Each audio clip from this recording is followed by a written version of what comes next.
ওকে, আসসালামু আলাইকুম। আজকে আমরা থার্ড লেকচারে আছি। সো থার্ড লেকচারে আমরা আজকে শুরু করব নিডারিয়া থেকে। সো নিডারিয়া জিনিসটা অ্যাকচুয়ালি কি, আমাদের যে দ্বিতীয় অধ্যায় আছে, দ্বিতীয় অধ্যায়ের প্রথম অংশটা হচ্ছে হাইড্রা। সো নিডারিয়াতে এরকম আহামরি তুমি যতটা জানতে পারবা তার থেকে বেশি হাইড্রা অধ্যায়টা পড়লে এটা সম্পর্কে আরও ভালো জানতে পারবা, বিকজ হাইড্রা নিডারিয়ার মধ্যেই আছে। ওকে, সো এখন নিডারিয়ার মধ্যে কি কি আছে সেগুলো সম্পর্কে আমি একটু আগে বলে নিই তোমাকে। দেখো, নিডারিয়া কিন্তু আসলে পানিতে থাকে, ঠিক আছে? হ্যাঁ, নিডারিয়া হচ্ছে যেহেতু পানিতে থাকে, সো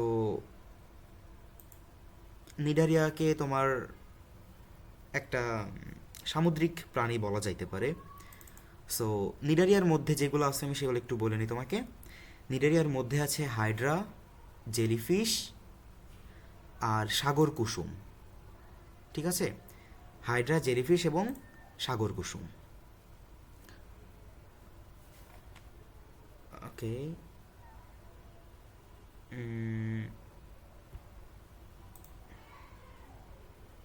আচ্ছা, নিডারিয়ার মধ্যে আছে হাইড্রা, জেলিফিশ এবং সাগর কুসুম, ঠিক আছে?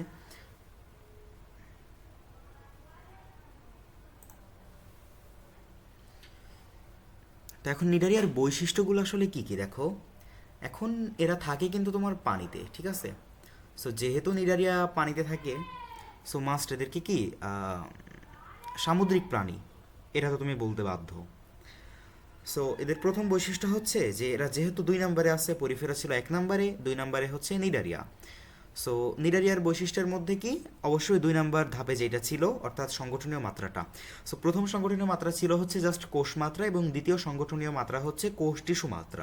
তার মানে এদের ক্যাপাবিলিটি হচ্ছে একটা কোষ গঠন হয় দেহে, এবং সেই কোষ থেকে টিস্যু পর্যন্ত গঠন করতে পারে এরা, বাট অঙ্গ গঠন করতে এরা অক্ষম, ঠিক আছে? সো তাহলে এদের হচ্ছে কোষ টিস্যু সংগঠনীয় মাত্রা, ঠিক আছে? এই যে এখানে আছে কোষ টিস্যু সংগঠন মাত্রা। ওকে, আচ্ছা, এরপর হচ্ছে এরা ভ্রূণস্তরীটা কেমন হবে, যেহেতু 2 নম্বরে আছে, সো দ্বিভ্রূণস্তরী। সো যারা হচ্ছে দ্বিভ্রূণস্তরী তাদেরকে বলা হয় ডিপ্লোব্লাস্টিক, ঠিক আছে? যারা দ্বিভ্রূণস্তরী তাদেরকে বলা হয় ডিপ্লোব্লাস্টিক। আর সিলোমের ক্ষেত্রে কি, এটা অ্যাসিলোমেট, অর্থাৎ প্রকৃত সিলোমযুক্ত নয়। সো এরা হচ্ছে অ্যাসিলোমেট। তো এবং এরা প্রতিসমতার কথা চিন্তা করলে এরা হচ্ছে অরীয় প্রতিসম। দেখো, এই যে সাইডে একটা তোমার নিডারিয়ার প্রাণী আছে, ঠিক আছে? সো এই যে এই প্রাণীটাকে তুমি যদি এখন কাটতে পারো তাহলে দেখো, মানে এইভাবে এইভাবে কি তুমি এইভাবে প্রতিসমতা করতে পারো না? সো তাহলে কি এটা হচ্ছে তোমার অরীয় প্রতিসময়ের একটা এক্সাম্পল হচ্ছে না? মনে নেই, আমরা গত ক্লাসে দেখেছিলাম। সো আই থিঙ্ক জিনিসটা তোমরা সবাই রিলেট করতে পারতেছো। আর আরেকটা জিনিস হচ্ছে কি, এদেরকে কি রেইন ফরেস্টও বলা হয়, ঠিক আছে? এদেরকে রেইন ফরেস্ট বলা হয়, এটা সবথেকে বেশি ইম্পর্টেন্ট, কারণ এটা এমসিকিউতে আসে যে কোন পর্বের প্রাণীরা রেইন ফরেস্ট, অথবা দিয়ে দিতে পারে যে হাইড্রাকে, হাইড্রা যে পর্বের প্রাণী সেই পর্বের প্রাণীদের অন্য একটা নাম আছে, নামটা কি, সেটা হচ্ছে রেইন ফরেস্ট। ওকে, আরেকটা হচ্ছে এদের 2 ধরনের দশা পাওয়া যায়, একটা হচ্ছে তোমার পলিপ দশা, আরেকটা হচ্ছে কি মেডুসা দশা। এখন এগুলো কি, এগুলো একটু দেখি। দেখো, পলিপ দশাটা হচ্ছে স্থির এবং অযৌন দশা। তুমি মনে রাখতে পারো হচ্ছে কি উদ্ভিদ দিয়ে, ঠিক আছে? সো উদ্ভিদের ক্ষেত্রে কি হয়, উদ্ভিদ স্থির না, সো উদ্ভিদের কি কখনো যৌন দশা ঘটে? কখনোই ঘটে না। সো তার মানে কি স্থিরের সাথে অযৌন দশা ঘটে। আর মানুষ কি, মানুষ তোমার হচ্ছে বা প্রাণী কি মুক্ত না? সো প্রাণীর ক্ষেত্রে কি অযৌন জনন ঘটে? কখনো কখনোই ঘটে না। প্রাণীর মুখ্য ক্ষেত্রে কি ঘটে, যৌন দশা ঘটে। সো এখন কি মেডুসা মুক্ত আর মুক্ত যৌন, আর পলিপ স্থির অযৌন দশা ঘটে, ঠিক আছে? এটা হচ্ছে অনেক মোস্ট মোস্ট মোস্ট ইম্পর্টেন্ট, ঠিক আছে? আর এদের উভয় স্তরের মধ্যবর্তী স্থানে অকোষীয় মেসোগ্লিয়া থাকে, ঠিক আছে? সো এটা কীরকম, এই দেখো, এই যে একটা দেখতে পাচ্ছ না? সো এদের না মাঝখানে আসলে কি এই মেসোগ্লিয়া জিনিসটা আছে, ঠিক আছে? সো এই যে যে মেসোগ্লিয়া এখানে যে মার্ক করা আছে, সো উভয় স্তরের মধ্যবর্তী স্থানে অকোষ মেসোগ্লিয়া থাকে। আর এদের কি নেমাটোসিস্ট আছে এবং নিডোসাইড আছে, ঠিক আছে? নেমাটোসিস্ট আছে, নিডোসাইড আছে। আর এদের দেহের মধ্যে কি সিলেন্টেরন আছে। এখন সিলেন্টেরন জিনিসটা হচ্ছে একটা ফাঁকা গহ্বর, ঠিক আছে। এই যে এদের দেহের মধ্যে কি সিলেন্টেরন আছে। এখন এক্সাম্পল হচ্ছে জেলিফিশ, ঠিক আছে।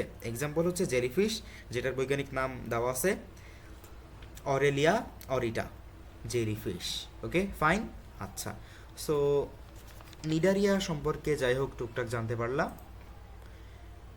সো এবার পরের যেই পর্ব সেটাতে আমরা আসি, সেটা হচ্ছে প্লাটিহেলমিনথিস। এখন আচ্ছা, কয়েকটা কোশ্চেন আসে, এগুলো আমরা একটু সলভ করে নিই। দেখো বলতেছে যে কোন পর্বের প্রাণীরা সমুদ্রের রেইন ফরেস্ট নামে পরিচিত।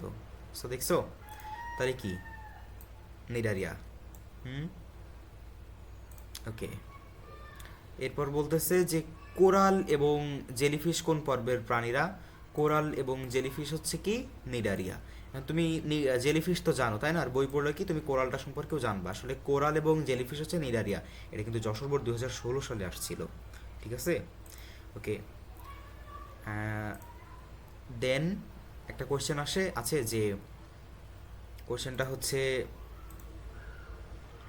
প্রবাল দ্বীপ আমাদের পরিচিত, এই দ্বীপ তৈরি করে নির্দিষ্ট পর্বের সদস্য। আচ্ছা, আবার সিলোমের ভিত্তিতে প্রাণীজগতের শ্রেণীবিন্যাস করা হয়েছে। সো প্রবাল তৈরিকারী প্রাণী পর্বের বৈশিষ্ট্য ব্যাখ্যা করো। এখন দেখো এই যে আমরা পড়লাম না যে জেলিফিশ বা সাগর কুসুম, এই সাগর কুসুম এর হচ্ছে সমুদ্রের সৌন্দর্য, এই জন্য এদেরকে বলা হয় রেইন ফরেস্ট। তো এরা হচ্ছে তোমার এই প্রবাল দ্বীপ তৈরিতে কিন্তু সহায়তা করে বা যে সৌন্দর্যটা বৃদ্ধি করে, ঠিক আছে। সো এই যে আমাদের সেন্ট মার্টিনে গেলে যদি কখনো যাও তোমরা ওখানে অনেক সাগর কুসুম দেখতে পাবা। সো তার মানে কি এখানে তোমাকে ঘুরিয়ে পেঁচিয়ে যাই হোক না কেন অ্যাকচুয়ালি তোমাকে বলছে ওই যে নিডারিয়া পর্বের প্রাণীদেরকে ব্যাখ্যা করতে, ঠিক আছে। সো আই থিঙ্ক তোমরা এটা খুব ইজিলি বলে দিতে পারবা যে কোন প্রাণী এরা হচ্ছে যে তোমার নিডারিয়ার বৈশিষ্ট্য লিখে দিতে পারবা, যে এরা কোষ টিস্যু সংগঠনের মাত্রা, দ্বিভ্রূণস্তরীয় বা ডিপ্লোব্লাস্টিক, তারপরে হচ্ছে কি অ্যাসিলোমেট এবং অডিও প্রতিসম, 4টা লিখে দিলে এনাফ। আরেকটা লিখতে পারো যে এদেরকে রেইন ফরেস্ট বলা হয়, এটা মোস্ট ইম্পর্টেন্ট। আচ্ছা, এরপর হচ্ছে নিডারিয়ানদের কেন দ্বিস্তরী প্রাণী বলা হয়। আচ্ছা ফাইন, গুড একটা কোশ্চেন। নিডারিয়ানদের কেন দ্বিস্তরী প্রাণী বলা হয়, এটার কারণ হচ্ছে যে নিডারিয়ানদের দ্বিস্তরী প্রাণী বলার কারণ এরা হচ্ছে দ্বিভ্রূণস্তরী এবং ডিপ্লোব্লাস্টিক। এখন এটা কি তুমি হচ্ছে ওই যে চিত্র আঁকায় দিবা যে এই যে মাঝখানে একটা কি মেসোগ্লিয়া থাকে, তো যার জন্য এটা হচ্ছে দ্বিভ্রূণস্তরী, এই আর কি। ওকে, সো এইভাবে একটু বলে দিলা যে এই যে এটা হচ্ছে মেসোগ্লিয়া, এই আর কি, ঠিক আছে। তো আই থিঙ্ক একটা ছবি টবি আঁকাই দিলে এটা কিন্তু তোমার দেখো কুমিল্লা বোর্ড 16 সালে আসছিল। সো যাই হোক, এখন পরেরটাতে যাই আমরা। পরেরটা হচ্ছে কি প্লাটিহেলমিনথিস, ঠিক আছে। প্লাটিহেলমিনথিস। এখন প্লাটিহেলমিনথিসের বৈশিষ্ট্যগুলোর মধ্যে যদি আমরা যাই, দেখো প্লাটিহেলমিনথিসটাকে বলা হয় কি চ্যাপ্টা কৃমি, ঠিক আছে। এই যে কৃমি আছে না, এই কৃমিগুলো কিন্তু প্লাটিহেলমিনথিস পর্বের মধ্যে পড়ে। তো প্লাটিহেলমিনথিস হচ্ছে কি তোমার চ্যাপ্টা কৃমি। ওকে, হ্যাঁ, প্লাটিহেলমিনথিস হচ্ছে চ্যাপ্টা কৃমি। তো এই যে যকৃত কৃমি, যকৃতর মধ্যে যে কৃমিটা থাকে না, এটা অ্যাকচুয়ালি কি প্লাটিহেলমিনথিসের। সো এখন প্লাটিহেলমিনথিস দেখো শব্দের মধ্যে কি প্লেট আছে না, সো তুমি প্লেট দিয়েই কিন্তু মনে রাখতে পারবা, ঠিক আছে। কিভাবে মনে রাখতে পারবা বৈশিষ্ট্যগুলোর কথা প্রথমে আমি নিজের মতো করে একটু বলি। এটার বৈশিষ্ট্য হচ্ছে দেখো এরা এমনি টিস্যু অঙ্গ সংগঠন মাত্রার কথা হিসাব করলে কি টিস্যু অঙ্গ, তার মানে কি এরা কোষও তৈরি করতে পারে, টিস্যুও তৈরি করতে পারে এবং অঙ্গ পর্যন্ত তৈরি করতে পারে। সো টিস্যু অঙ্গ সংগঠন মাত্রা, এবং এদের সিলোমটা হচ্ছে অ্যাসিলোমেট, 1 2 3টা হচ্ছে অ্যাসিলোমেট, তাই না। কি কি ছিল, প্রথমটা কি ছিল, প্রথমটা ছিল হচ্ছে পরিফেরা, নিডারিয়া, প্লাটিহেলমিনথিস, এরা হচ্ছে অ্যাসিলোমেট। সো এদের সিলোমটা হচ্ছে মাস্ট অ্যাসিলোমেট। তারপরে কি এরা দ্বিপার্শ্বীয় প্রতিসম, হ্যাঁ এদের প্রতিসমটা কি দ্বিপার্শ্বীয়, অর্থাৎ তুমি যদি এটাকে এখন মাঝখান বরাবর কেটে ফেলো না, সো দেখবা একদম দুই দিকে সমান অংশ ভাগ হয়েছে। সো এটার জন্য এদেরকে বলা হয় এরা দ্বিপার্শ্বীয়। ওকে, আর ত্রিস্তরী মানে এদের 3টা স্তর আছে। এখন 3টা স্তর আছে কীরকম, 3টা স্তর মানে কি ওই যে আমরা দেখলাম না এক্টোডার্ম, এন্ডোডার্ম এবং মেসোডার্ম, ঠিক আছে। আর আরেকটা হচ্ছে যে ত্বক সিলিয়াযুক্ত এপিডার্মিস অথবা কিউটিকলে আবৃত, হ্যাঁ ত্বক সিলিয়াযুক্ত এপিডার্মিস অথবা কিউটিকলে আবৃত। দেন তোমার প্যারেনকাইমা এবং মেসেনকাইম আছে, এবং চোষক হুক বা প্লোগোটিড আছে। এখন চোষক হুকের মাধ্যমে তারা হচ্ছে কি করে যে চুষে টুষে নেয় বিভিন্ন বিভিন্ন এনজাইম টেনজাইম আর কি চুষে নেয়। সো চোষক আছে, হুক আছে এবং প্লোগোটিড আছে। এখন এই প্লোগোটিডের মাধ্যমে এরা এদের প্রজনন কার্যটা সম্পাদন করে, ঠিক আছে? এদের প্রজনন কার্যটা সম্পাদন করে কিসের মাধ্যমে? এটা হচ্ছে তোমার প্লোগোটিডের মধ্যে সম্পাদন করে। আর সবথেকে মোস্ট ইম্পর্ট্যান্ট হচ্ছে এদের রেচনাঙ্গটা হচ্ছে শিখাকোষ। আর রক্ত সংবহন ও শ্বসনতন্ত্রটা এদের মধ্যে অনুপস্থিত, ঠিক আছে? এখন এদের তো যেহেতু কোনো শিরা ফেরা কিছু নাই, সো অবশ্যই রক্ত সংবহনতন্ত্রও নাই, শ্বসনতন্ত্রও নাই, এইটাও অনুপস্থিত। আর পৌষ্টিকতন্ত্র পায়ু ছিদ্রবিহীন। সো এদের মধ্যে কি কোনো পায়ু ছিদ্র নাই, ঠিক আছে? সো এরা যেদিক দিয়ে খায় সেদিক দিয়ে বাইর করে। আরেকটা হচ্ছে এরা মেইলও না, মানে মেইল ফিমেল বোথ। সো এরা হচ্ছে কি উভলিঙ্গ আসলে, ঠিক আছে? সো তাহলে এখন দেখো প্লাটিহেলমিনথিসটা তুমি মনে রাখবে প্লেট দিয়ে। এখন তোমার প্লেটটা কি হয়? প্লেটটা কি খসখসে না? সো এদেরও ত্বক সিলিয়াযুক্ত, এপিডার্মিস অথবা কিউটিকলে আবৃত। তারপরে কি তোমার ত্বকের দুইটা পার্ট হয় না, মানে ত্বকের প্লেটের আর কি তুমি প্লেটের হচ্ছে যে আম, দুইটা পার্ট হয় না, সামনে এবং পিছনে। এখন তোমরা কি কখনো প্লেটের উল্টো দিকে ভাত খেয়ে দেখছো? দেখো নাই তো, তোমরা সোজা দিকে প্লেটে ভাত খাইছো। বাট তুমি যদি কখনো চাও, তুমি চাইলে কিন্তু উল্টা দিকেও ভাত খাইতে পারবা, বাট এটা খাইও না, লোকে তোমার পাগল বলবে, ঠিক আছে? সো যেহেতু উল্টা দিকে ভাত খাওয়া যায় অ্যাকচুয়ালি, সেটা আসলে উভলিঙ্গ। তারপরে হচ্ছে মনে রাখতে পারো তুমি যে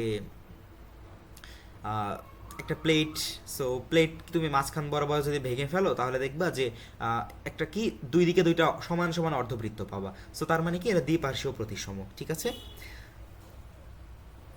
সো এইভাবে প্লেট দিয়ে তুমি কিন্তু কয়েকটা বৈশিষ্ট্য মনে রাখতে পারো। তোমার যদি হচ্ছে এখন এক্সাম এটা কোয়েশ্চেন আসে যে বৈশিষ্ট্য কি কি, সো এই যে শিখাকোষ পাওয়া যায় কোন পর্বের শ্রেণীতে? তো শিখাকোষ পাওয়া যায় কিসে?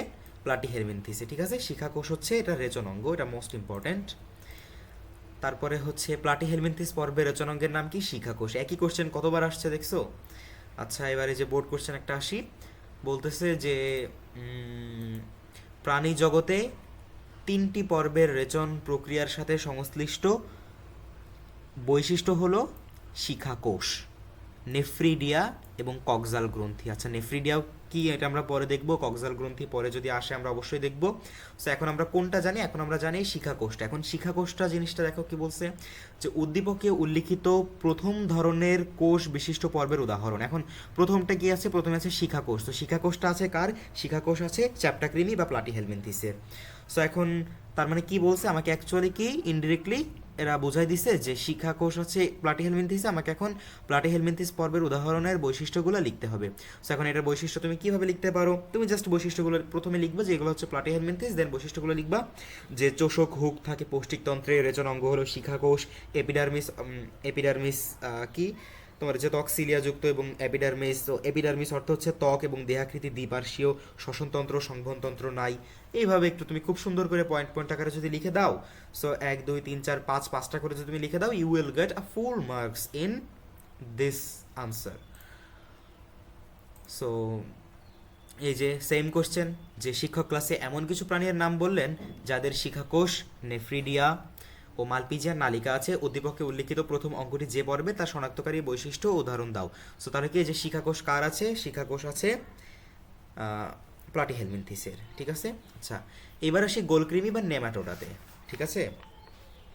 এখন নেমাটোডা বা গোলকৃমির ক্ষেত্রে দেখো এদের মধ্যে কি থাকে জানো? এদের মধ্যে থাকে তোমার মাইক্রোফাইলেরিয়া বা র্যাবটিরিফর্ম লার্ভা, হ্যাঁ? সো এদের উদাহরণটা হচ্ছে অ্যাসকারিস লামব্রিসোইডস। এখন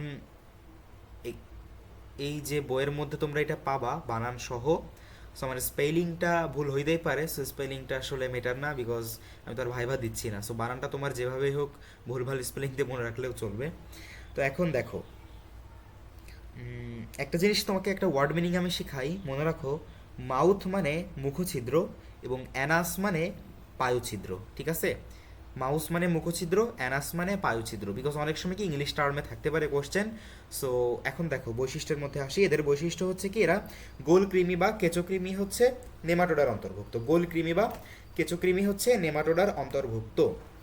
সো এখন দেখো সুতাকৃমি বা গোল কৃমি নামে পরিচিত। এদের বৈশিষ্ট্যের প্রথমটা হচ্ছে সুতাকৃমি বা গোল কৃমি নামে পরিচিত। দেন অঙ্গতন্ত্র মাত্রার প্রাণী, এরা হচ্ছে কি অঙ্গতন্ত্র মাত্রার প্রাণী। তারপরে হচ্ছে দ্বিপার্শ্বীয় প্রতিসম, এরা হচ্ছে দ্বিপার্শ্বীয় প্রতিসম। এরপরে ত্রিস্তরী এবং সিউডোসিলোমেট,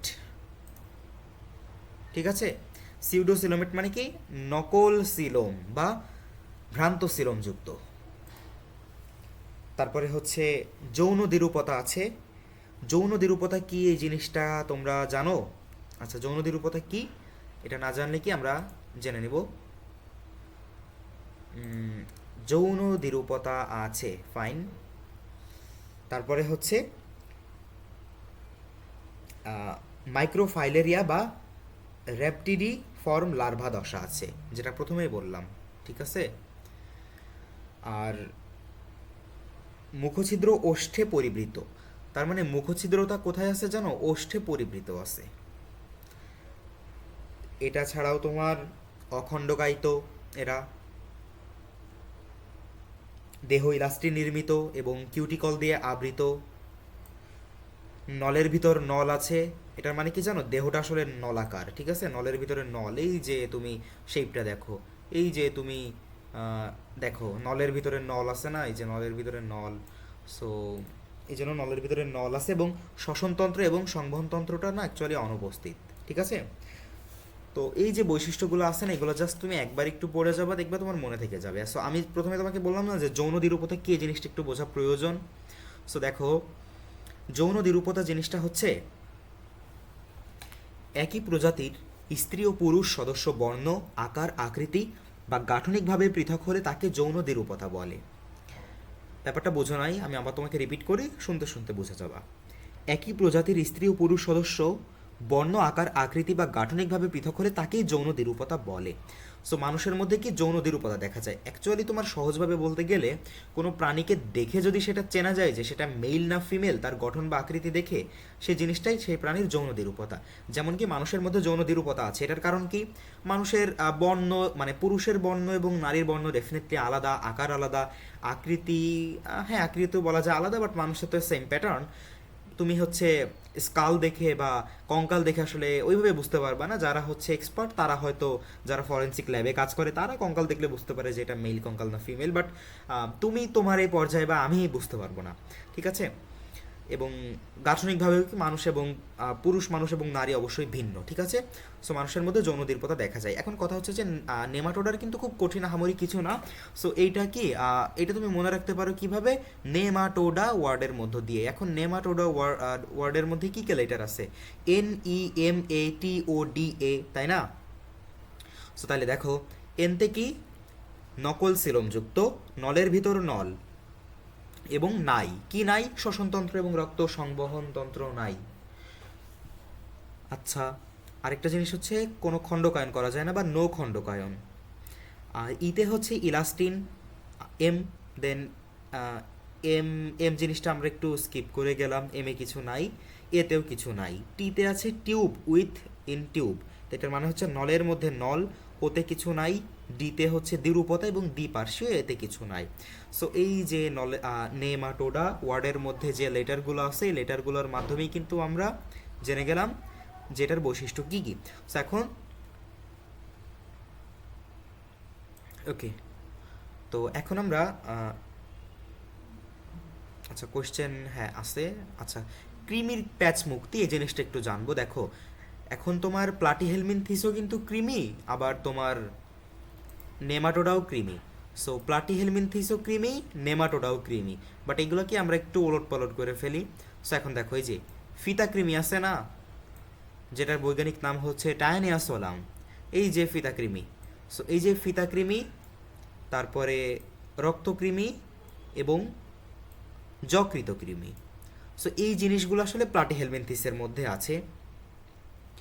আর গোল কৃমি, চোখ কৃমি, এই যে সকালে অনেক সময় চোখ কচলাইলে দেখবা যে চোখের মধ্যে সাদা সাদা কি একটা থাকে না, এটা অনেক সময় কি চোখ কৃমি থাকে। আর একটা হচ্ছে তোমার ফাইলেরিয়া কৃমি, ঠিক আছে। সো এইগুলাই হচ্ছে যে তোমার নেমাটোডার মধ্যে, ঠিক আছে। সো এই যে চোখ কৃমি একটা ছবি আছে, চোখের মধ্যে কি ভয়ঙ্কর। আর গোল কৃমি, তোমার ফিমেল থেকে মেলটা একটু বেশি গোল থাকে, ঠিক আছে, এই যে ছবি দেওয়া আছে। আর ফিমেলটা একটু সাপের মতো পেঁচিয়ে বা কেঁচোর মতো পেঁচিয়ে থাকে। যাই হোক, এই যে নামটা একটু মনে রাখবা, অ্যাসকারিস। নামটা ফুল মনে রাখতে না পারলে অন্তত প্রথমটা মনে রাখবে, বিকজ এমসিকিউতে তোমাকে কখনো হাফ নাম দিবে না, তোমাকে এই যে পরের যেটা আছে বা এই যে পরের যেটুকু আছে, এই যে ব্যানগ্রোভ টি, এটা কখনো এমসিকিউতে থাকবে না। হ্যাঁ, এমসিকিউ থাকলে প্রথমটাই থাকবে, যেমন কি অ্যাসকারিস কিসের অন্তর্ভুক্ত। সো যদি থাকে হয় ফুলটাই থাকবে অথবা শুধু প্রথমটা থাকবে, ঠিক আছে, বা লোয়া লোয়া এই টাইপের আর কি, ঠিক আছে। সো বৈজ্ঞানিক নাম ফুল মুখস্থ করতে না পারলেও কি জাস্ট প্রথম টার্মটা জেনে রাখবা, তাহলে কি। আর এটা তো রিটেনে কখনো দিবে না তোমাকে, এমসিকিউতে দেওয়ার সম্ভাবনা আছে আর কি। স্যার বোর্ড কোশ্চেনে আসি, দেখো বোর্ড কোশ্চেনে বলতেছে যে ইলাস্টিন কিউটিকল কোন পর্বের প্রাণীতে থাকে। ইলাস্টিন কিউটিকল এটা হচ্ছে তোমার নেমাটোডার মধ্যে থাকে। কোন পর্বের প্রাণীতে র্যাপটিডিফর্ম লার্ভা দেখা যায়। র্যাপটিডিফর্ম লার্ভার আরেক নামটা কি হচ্ছে, মাইক্রোফাইলেরিয়া লার্ভা, এটা দেখা যায় নেমাটোডার মধ্যে। নিম্নের কোন প্রাণী অ্যাসিলোমেট। এখন অ্যাসিলোমেটটা হচ্ছে ফিতাকৃমি, ঠিক আছে, যেহেতু ফিতাকৃমি জিনিসটা হচ্ছে তোমার প্লাটি হেলমেন নেমাটোডার মধ্যে, ঠিক আছে। ফিতাকৃমি কোথায় আমরা দেখে আসলাম, ফিতাকৃমি হচ্ছে যে প্লাটিহেলমিনথিসের মধ্যে, হ্যাঁ, প্লাটিহেলমিনথিসের মধ্যে। সো অ্যাসিলোমেট কি আমরা প্রথম দিনটা জানি। সো অ্যাসিলোমেটটা হচ্ছে প্লাটিহেলমিনথিসের মধ্যে, প্লাটিহেলমিনথিসের মধ্যে আছে কি ফিতাকৃমি, ঠিক আছে। আচ্ছা, বোর্ড কোশ্চেনে আসি। বোর্ড কোশ্চেনে বলতেছে যে নিচের উদ্দীপকের আলোকে প্রশ্নগুলোর উত্তর দাও। বলতেছে Nematoda, P Q, Arthropoda. So নেমাটোডার পরে আছে কি পি, তারপরে আছে কিউ, তারপরে হচ্ছে আর্থ্রোপোডা। সো তাহলে এখন দেখো নেমাটোডার মধ্যে পরেরটা হচ্ছে তোমার প্লাটিহেলমিনথিস এবং তারপরেরটা আছে নেমাটোডা, পি কিউ, আর্থ্রোপোডা। আচ্ছা, নেমাটোডা এবং আর্থ্রোপোডা, এটার মাঝখানে আছে তোমার মলাস্কা এবং অ্যানেলিডা, ঠিক আছে। সো পি চিহ্নিত এদের শনাক্তকারী বৈশিষ্ট্য কি, এটা হচ্ছে মলাস্কা, মলাস্কাতে আমরা এখনো আসে নাই। আচ্ছা, তারপরে কি তোমার হচ্ছে যে এই যে একটা প্রাণী দেওয়া আছে এক্স ওয়াই জেড দিয়ে, এই যে চিত্রের মধ্যে আছে। এখন বলতেছে উদ্দীপকে এক্স এবং ওয়াই চিহ্নিত প্রাণী মানুষ দুটিরকে শ্রেণী বিভাজনীয় বৈশিষ্ট্যের আলোকে আলোচনা করো।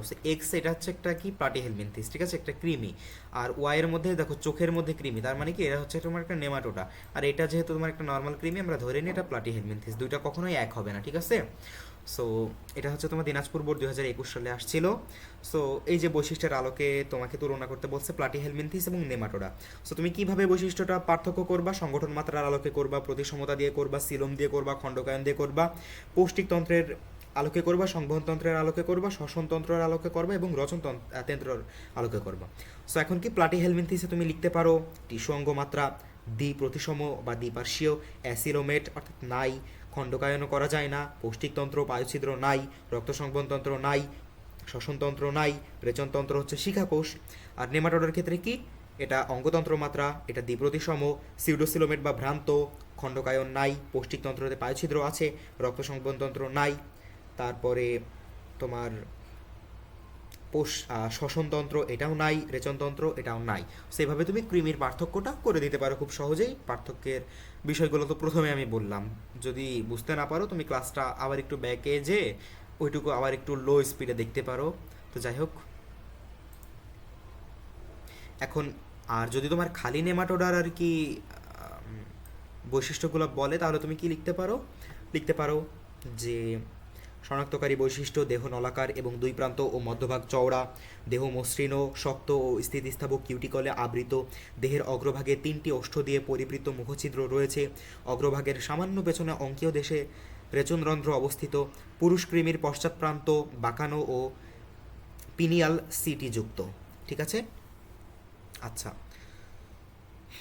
আচ্ছা, কৃমির যে প্যাচ মুক্তি, আমার মনে হয় এখানে আর একটা কথা বলা একটু প্রয়োজন, আমি ওখানে আবার একটু যাচ্ছি। দেখো কৃমির, দেখো এই যে রক্তকৃমি আছে না, রক্তকৃমি, এখন এই রক্তকৃমি এটা অ্যাকচুয়ালি কি তোমার এই যে এটাকে বলা হয় স্নেইল ফেভার বা শামুক জ্বর, ঠিক আছে। আর যে যকৃত কৃমি, এটা অ্যাকচুয়ালি তোমার যকৃতকে থাকে। আর এই যে নিচে আছে না ফাইলেরিয়া কৃমি, এটা অ্যাকচুয়ালি তোমার গোদ রোগের জন্য হয়। আর সব থেকে ইম্পর্টেন্ট এই যে লোয়া লোয়া বা চোখ কৃমি। সো গোদ রোগের জন্য না অ্যাকচুয়ালি তোমার ফাইলেরিয়া কৃমিটা হয়, ঠিক আছে। আচ্ছা, এর পরের পর্বটা হচ্ছে মলাস্কা বা কম্বোজ প্রাণী, ঠিক আছে? সো মলাস্কাতে বেশ একটা লংগেস্ট আলোচনা আছে মলাস্কা নিয়ে। আচ্ছা, এরপরে আছে কি, মলাস্কা আছে, অ্যানেলিডা আছে, আর্থ্রোপোডা আছে, তাই না? তারপরে তোমার অ্যাকাইডোনার্মাটা আছে, কর্ডাটা আছে, ঠিক আছে। আচ্ছা, আজকের ক্লাসটা আমি আর বেশি লং করব না, আমি হচ্ছে আজকে এই পর্যন্তই রাখতেছি। আমরা নেক্সট ক্লাসে মলাস্কাটা করব, অ্যানেলিডা করব এবং আর্থ্রোপোডা করব, ঠিক আছে? এই তিনটাটা আমরা নেক্সট ক্লাসে টার্ম দিব, এবং তারপরের ক্লাসে কি করব আমরা, তারপরের ক্লাসে আমরা কর্ডাটাতে চলে যাব, ঠিক আছে? সো কর্ডাটার মধ্যে হিউজ আলোচনা আছে। সো আজকে তাহলে আমরা এই পর্যন্তই থাকতেছি। আজকের ক্লাসটা একটু ছোট হইলো, খুবই ছোট হয়েছে। আমার মনে হয় এটা তোমাদের জন্য অনেক ভালো হয়েছে। তোমরা যারা এই প্লেলিস্টটা দেখতেছো, মাস্ট এই প্লেলিস্টটার এই ক্লাসটা করো, সাথে পরের যে ক্লাসটা আছে ওইটাও তুমি করে নাও, ঠিক আছে? সো আমি আজকে কলেজে আমার নিজেরও বায়োলজি এক্সাম ছিল, এবং আমি বায়োলজি এক্সামটা দিয়ে এসে আবার তোমাদের এই ক্লাসটা নিতে বসে গেছি। সো নেক্সট ক্লাসটা আমি যত দ্রুত সম্ভব আপলোড দেওয়ার চেষ্টা করবো, এবং তোমরা যারা ক্লাসটা দেখতেছো তারা হয়তো পরের ক্লাসটা এতদিনে পেয়েও গেছো। সো গুড বাই এভরিওয়ান, আসসালামু আলাইকুম।